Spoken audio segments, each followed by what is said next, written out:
I've been an avid cyclist since I was a teenager. I picked it up I had liked kind of BMX bikes as a kid, but I picked up actual road cycling from a biology teacher, Dr. Pete, who had a class in our high school in which he basically taught us how to ride distance and be good at it and manage your bike and all that. This is going to have been at the high school that you were invited to leave. That I was the invited. High school that you and I met at. Right. No, it was the one I was invited to leave. Yes. In any case, so I've been a cyclist for a very long time, and I probably take a fall off my bike every 2 to 3 years on average, but it's been at least 6 since I've fallen off my bike. It's before we left Evergreen. I think the last fall I took was above Eureka when we were at our friend Antonia and Gary's house, and I was riding around in the hills above their house. I believe I was riding your bike, and I fell off it. Yep.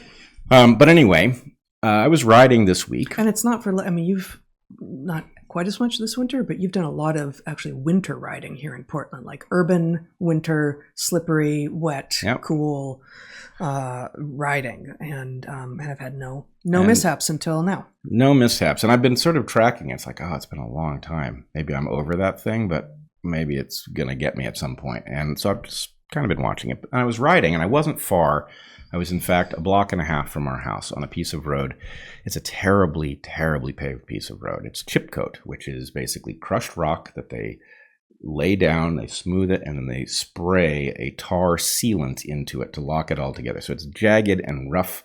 And it's also... Yeah, can I just... I don't read this road. I can see that it was once chip coated, but it was so long ago that it really reads as a gravel road. With there's like places where there's patch of chip coat still showing through, but it's mostly gravel. It's not. You should go back and check it. I agree that mentally it sort of strikes one that way because it's so broken up. And the reason that it has not been redone is that the taxes are not high enough here in Portland. Yeah. So our taxes are really as high as anywhere you could live in the States, but they're not high enough for them to do things like repave roads as necessary because they're being used to, I don't know, virtue signal from antennas. I think they're arresting people engaging in criminal activity. No, they're not doing that. No. Yeah, I don't know what. Building up public works, dealing with invasive species. No, they're not doing any of those things. Public art, maybe? I don't know. I think it must all be going into virtue signaling. But there is certainly a lot of that. Yes. Well, what there isn't is a lot of high quality pavement. There are gigantic potholes and things. But anyway, this piece of road in question is chip coat. It's got giant potholes in it and large sections that have eroded away and are now gravel. So it's a dangerous piece of road to ride. But it's also the piece of road that I know best because it's the way out of where we live. So I ride it several times a week, sometimes, 10 times a week. So I know where every pothole is. Here's the thing. I was riding along, usually in one of these falls, you know what happened, right? Something happened in traffic and you steer to avoid it and you hit something you didn't mean to hit, or you slide on a railroad track or something like that. You know what happened. In this case, I didn't know what happened, right? My first awareness of the accident was as I was hitting the ground, sliding, and then, oh my God, it finally happened. I hit my head, right? I have never hit my head falling off my bicycle before. And I think that's because usually your mind goes into what feels like slow motion. It's really the opposite. And we can come back and talk about why that is. But the frame rate increases, which gives the sense of it being slow motion. Right. Your mind, because there is potential value in some small thing you would do, putting out your hand and breaking your wrist rather than your head or whatever, goes into high gear, which feels slow because you've got more frames per second. And so it feels like a longer period of time. And it probably also moves from short-term to longer-term memory more quickly and more accurately. So you not only do you have more information per actual unit time, but you're more likely to actually have the recall for it later. And I wrote about this in that Memories of a Mugging piece that I wrote about the mugging I experienced in Quito. Yeah. Well, I think when you say Quito, you're talking about the capital of Ecuador, not a diet plan. Yeah, the mugging I experienced in Quito where someone grabbed a scone out of my hand because they said that's not on the diet. You could have been mugged in ketosis. I mean, that happens to people, I'm sure. But nonetheless, so typically you have a lot of information, and then you do get to dwell on the details, hopefully, so that you build the wisdom of whatever happened to you this time, so it doesn't happen to you again. Right? In this case, I don't have anything until I hit the ground and was sliding, and then felt my head hit the ground, and I literally, before I was done sliding, had the thought that I am no longer in this situation where I can say a helmet has actually never done me any good. Doesn't mean it's not worth wearing, but it never helped me because I'd never hit my head. In this case, I did. And you had a full face helmet on. No, I did not. No, you did not. But you had a. I had a good quality bicycle high quality helmet, but it was not a full face. Nope. Okay. And I hit the side of my head. But anyway, here's the crazy thing. Okay, I went down. No idea why I've fallen. There's nobody there. This had nothing to do with somebody surprising me or anything like that. I just fell in a place that I know quite well. But as I fell, my handlebar twisted more than 90 degrees to the left. And I fell on my left.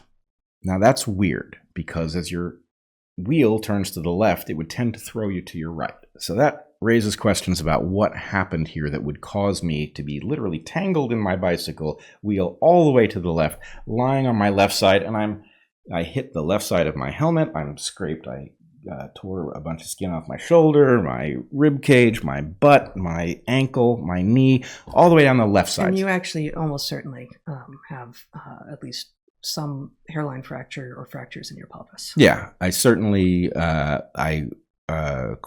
probably cracked my sacrum. We didn't get the x-ray because it wouldn't have changed anything about We spent a long time with our awesome osteopath the next day. Yep. And that was his assessment. Yep.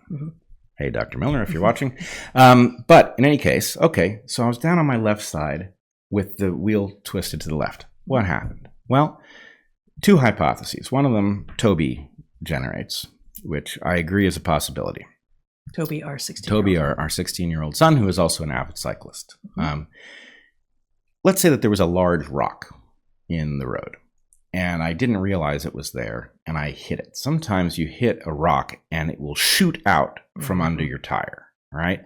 And that would possibly throw me off onto the left, and then as I was falling to the left, steering to the left, might have been the attempt to regain control. But I have no memory of this, and that's weird because A, it's a phenomenon I'm very familiar with. B, it makes a noise, right? That sound of the thing resonates through your tire, and you hear like an echoey, hollow sound when that happens, and I have no memory of such a sound. I went back. I don't see the object. Could be lost. Could have shot off far enough.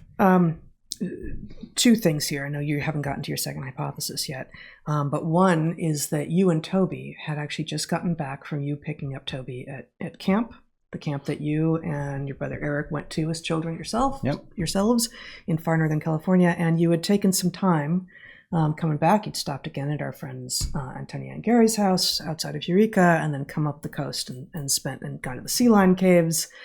And you had taken with you electric unicycles. Yep. And the two of you had been exploring a lot, every place you went, on electric unicycles, which you already had those skills tremendously. But you also were in a mode of thinking about being on a wheeled vehicle and how to look out for dangers and such. Yep, I had been in that mode. So I should just say there was a little innovation here. We took our electric car, which changes the way a road trip works because you have to plug it in and spend some time, which can strand you as you're waiting. But by bringing these electric unicycles, they're small enough that you can have two of them in the car. And when we would plug in, we would go find a smoothie somewhere, and it allowed us to explore. It was like tenders on a boat. Right, it was like little, boats with an outboard motor that can take you to your electric 4-wheel, and you got your two electric 1-wheels, and yeah, which is funny because I used to joke that the electric unicycles were like the poor man's Tesla, and they kind of are. I mean, it's a one-wheeled electric vehicle and has a lot of the same advantages. But I digress. Anyway, so we've got Toby's hypothesis that I hit a stone, it shot out from my front wheel, and that I steered to catch myself. I don't believe it's right because none of the cognitive stuff matches. And I also think what do you mean none of the cognitive stuff matches? What does that mean? That had I hit something unexpected that would immediately triggered my emergency rescue yourself bicycle mode. I would have memory of it. You would have a memory of something odd happened, at least. Something odd happened. As opposed to the first thing you know is your head is hitting the ground. I'm hitting the ground, right. So I don't really think that's what occurred, but I can't rule it out. But here's the other thing about it. In that accident, right? This week. No. In that accident of the type that Toby describes, I believe I would have had the following experience. My wheel, let's say I hit something really sizable, was really not paying attention, and it shot out and pulled my front wheel off to the right. The wheel would have then hit the pavement and maybe bounced, making things worse. But I would have had at least a couple of attempts to rescue myself before I finally lost control and fell. Well, except that, and I don't know what your next hypothesis is, but when it first happened, I thought you were biking alone. But when we were talking about it shortly thereafter and trying to figure out if you needed to go to the ER right away or if you were stable, and you were kind of stunned, like what happened? You're so experienced and you're so skilled, and this is just very, very unusual. We've had one of the wettest springs and early summers on record, and summer has finally come to the Pacific Northwest. And in fact, we'd had a couple of searingly hot days. And my experience of both the actual bit of gravel road and then the road that you're calling really old chip coat, but that really reads as gravel to me and to I think other people, my experience on these roads on foot has been usually either when it's wet out, they're just kind of glued in place with mud, or when it's dry out, it's had some time to settle in and the gravel or the chip coat, whatever, sort of locks in place. And it feels now like there's a lot of loose rock on the surface, just kind of floating. Like the very wet followed by the searingly dry, but not for very long, has left things in a much more unstable situation than it normally would be in. Yep. I did go back and look at the spot. I don't find it abnormal. Okay. So I did look into that hypothesis. Could be. But again, the weirdest thing to me is that something severe enough to knock me off the bike did not register until it had already happened. There's just something so odd about that. Yep. And so here's the other hypothesis, and I must say I find it truly disturbing. Okay, and I have not heard this one. Yeah, you have not heard it. You refuse to share it with me. Well, I just thought it would be better to have a live conversation about it. Okay, so I've been learning, as you well know, to ride a motorcycle. Yep. Okay, here's the thing. This has worried me from the beginning. Motorcycle, your mind, because a motorcycle is just a motorized bicycle at some level. It rides very differently at one level because it's so heavy. And, the suspension is sort of very mushy. I don't ride a bike with suspension, but even if you do, it's a lot crisper than because that weight is on the shocks of a motorcycle. It's a very different feel. But your mind, if you're a cyclist, your mind calls your bicycling skills up to learn to ride the motorcycle, and then it modifies them. But here's the problem. On a bicycle, at least in the US, your right hand operates your right brake lever, which operates your rear brake. Okay. And then your left one operates the front brake. Okay. That's standard setup. On a motorcycle, your right hand indeed operates a brake, but it's your front brake. Okay. Now, on a bicycle, the distinction between your two hands makes all the difference in the world, because there's a huge asymmetry in what your two brakes do, right? In a car, you hit one pedal and the car balances. The difference between your front and your back brakes is not something you're aware of, except maybe theoretically.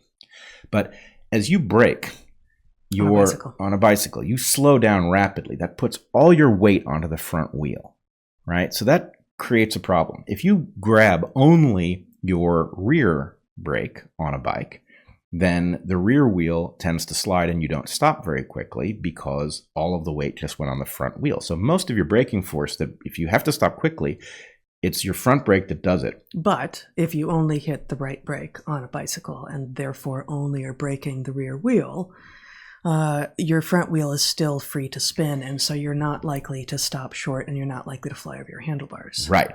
You will not fly. So it's not that one of your brakes is better and the other is worse. The question is, what are you doing? If you're in extremely slidey conditions on a bike, then you do want to use your rear brake, even though it's terrible at stopping you, because it leaves you in control, because your front wheel stays on the ground and doesn't lock up.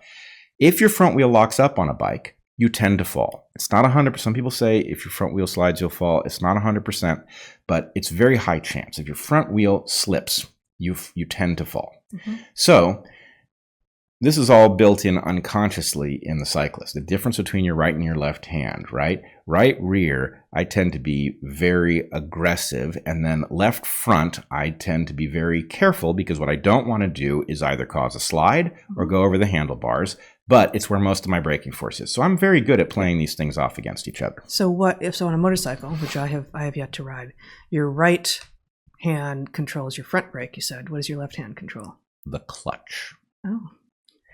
Now here's the problem with that. So your other brake, your rear brake, so there's is no your clutch foot. on a bicycle, but you got like thumbs are dealing with You got your, shifters. In my case, your transmission. Yeah. In my case, I've got a twist shifter on my right hand. But here's the disturbing hypothesis.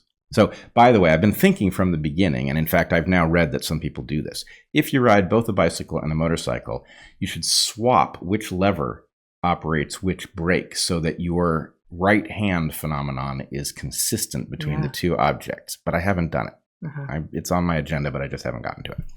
So here's the thing. The clutch. You should swap to match standard bicycle protocol? No, you should swap. You can't swap the motorcycle. So you swap your bike, which makes you then better at using your bike and your motorcycle without making a mistake, but it makes you worse anytime you borrow a bike. This is like people with, I never remember how you're supposed to pronounce it when it's keyboard. Is it Dvorak or Dvorak? Yeah. Oh, no, I think it's Dvorak. Dvorak. When it's a keyboard. When it's a keyboard. Two different guys, the composer and the keyboard guy. Yeah. So, yeah, I was once handed, a student had her keyboard set up, her laptop set up with Dvorak. I was like, I can't do anything with this. I just don't know what to do. And she's like, oh, but it's so much more efficient. I'm like, that's great for you, but can you use mine? She's like, kind of. Like, right, you can't use all the other keyboards out there. Well, anyway. I have been told, I've not checked this, but I've been told that if you sit down at a Dvorak keyboard and you attempt to write something and it's clearer when you've sat down at the Dvorak keyboard, then that means you have to change fields. Yes. Right. Yeah. Right. Okay. But okay, so here's the question. As you know, with a clutch, and the clutch on a motorcycle isn't too different. You drive stick. The clutch on a motorcycle it's the same phenomenon as the clutch in a car, where there is no penalty for pushing the thing down quickly. I mean, ideally, you do want to push it down quickly, and then you want to release it carefully, and you have to do that with feel, right? So and every clutch is different. Every vehicle is different, and every clutch in every vehicle is a little bit different. Right. And different in terms of which individual clutch was put in, and the age of the thing, and everything. All sorts of things. Yeah. But here's the question. I was riding along. Was I in bicycle mindset? Did I grab? Was I shifting? You mean were you in motorcycle mindset? Yeah. Did I say bicycle? Motorcycle. I'm wondering if my motorcycle knocked me off my bicycle. If what I did is I grabbed the clutch, which should have no negative impact. If I shifted my bike, which does not require a clutch, grabbed the clutch, which was my front brake. Now, you would think ordinarily front brake would put you over the handlebars, and we'd know that it happened because that's how I would have fallen. Except you weren't on a flat, clear surface with perfect grip. Right. Perfect I was on that grip. I was on that surface like you were describing with all of the loose stuff. So if I did that, grabbed the front brake, didn't go over the handlebars, but then it caused a front wheel slide where I was falling over to the left and I tried to recover, it would have produced exactly this effect. Now, okay, that's an indirect effect of the danger of motorcycling if you're also a bicyclist. Yeah, the danger of motorcycling and the strange the similarity of the two, right? Your electric unicycle isn't going to confuse you about bicycling because they're so different that they get recorded as different activities. Yeah. But your bicycle and your motorcycle have enough analogy that the differences between them could be quite devastating. And in this case, I'm wondering if that would explain. Well, and specifically with regard to the fact that your hands, these most dexterous, most, primate identified things with which we have become prominent in the world, are actively controlling the vehicle, and they're doing so in similar but not identical ways. Similar. And if you think about where that ways. Similarness is worst, your left hand being your powerful brake on a bike and being a clutch on the motorcycle where there's no penalty for grabbing it. Mm-hmm. It's like, oh man, I could see that getting me in trouble. And I think the thing that it explains, the reason that I find this sort of compelling is that there would be nothing, because the only obstacle I hit was my own confusion. It would leave me no memory of there having, it's not like I hit a piece of 2x4 that was lying in the road. It's not like the pothole had grown larger and it caught the front of my wheel. There was literally nothing except that maybe I was shifting. And because my mind now says to shift, you grab your left hand, that would have thrown me off the bike, and it would be like, well, what happened? Yeah. Why did my brake suddenly lock up? That's remarkable. That's I feel like, I can't assess it at the empirical level beyond what you've said, since I have yet to be on a motorcycle. But it sounds quite plausible. Yeah, too plausible. That's why I bring it up here, is that as soon as I realized that, I was like, it explains too many of the things that are weird here. What I would love is a prediction from that hypothesis that would allow me to test it and at least, without requiring you to fall on your head again? Precisely. More bones. Yeah, for one thing, the fall, the bike frame perfectly unscathed, but I did. And this is a bike that you designed and made and brazed and even welded parts, but it was no brazing. It's all. It's no brazing. It's brazing. No welding. Yeah. Silver solder and brass. Yeah. So this is a particularly cherished. Oh, I bike. would have been quite frustrated with myself if I had damaged the frame. But I did. I busted a brake lever. You only fall on a helmet once. You have to. Although I'm pretty sure the helmet retained its ability to protect me. You don't risk it. You buy a new helmet. So I did. So anyway, it was a pretty expensive fall, in addition to the doctor and all that. But yeah, I don't want to have to fall again for many reasons in order to test it. But it seems to me that there might be, sometimes there's a way, even though the event has already happened, there'll be some other, the pattern of damage to the bike or something would predict it. But I haven't yet figured out what the other prediction would be. But as a hypothesis, testable or not, unfortunately, it fits too well. Mm-hmm. Yeah. Wow. Yep. Well, yeah, I don't know what else to say about it. Yes. Except I'm watching you every day remarkably get better and do a lot of things that it wasn't clear the day of how ambulatory you were going to be for maybe months even. Yeah, I was pretty messed up. Although I did get back on the horse to ride home, which you did. Yeah, I did.